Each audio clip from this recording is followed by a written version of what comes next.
It is better to be feared than loved. Those words changed how power is understood. Florence, Italy. The year is 1513. A man sits alone, writing by candlelight. Not a king, not a general, a diplomat who has just lost everything.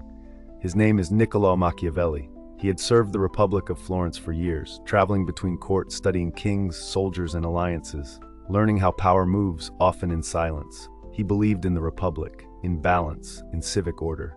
But Florence was never still for long.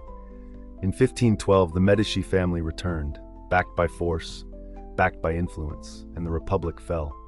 Machiavelli was swept aside with it, dismissed from office, watched, suspected. Soon after, he was arrested, accused of conspiracy against the Medici rule. He was imprisoned, strung up by his wrists, interrogated under pain, and then released. Not because he was proven innocent, but because power had simply moved on. He returned to the countryside, a small estate, far from the courts he once walked. By day, he lived simply, among fields and workers, watching ordinary life unfold. But at night, everything changed. He would dress in formal robes, as if entering a royal court once more, and sit down to write. Not to dream, but to record. There, in silence, he began a small book, a guide for rulers, not about how the world should be, but how it truly is. He called it The Prince. In it, he wrote what many feared to admit, that a ruler must learn how not to be good when survival demands it. That mercy, honesty, and kindness are not always enough to hold power. And then the line that would define him, it is better to be feared than loved, if you cannot be both, because fear is constant, but love can fade. Another idea followed him through history. Keep your friends close and your enemies closer.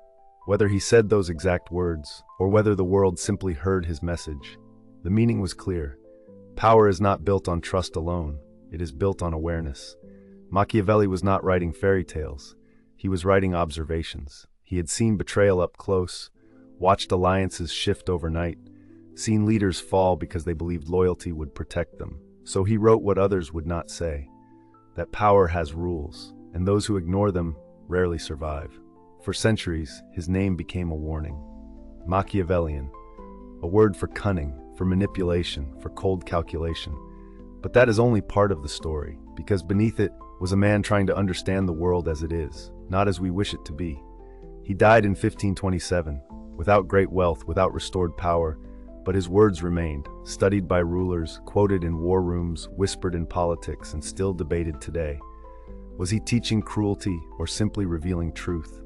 In the quiet of that candlelit room, Machiavelli left behind something enduring, not a kingdom, not a throne, but a question that never quite fades. If power demands a choice, would you rather be loved or feared?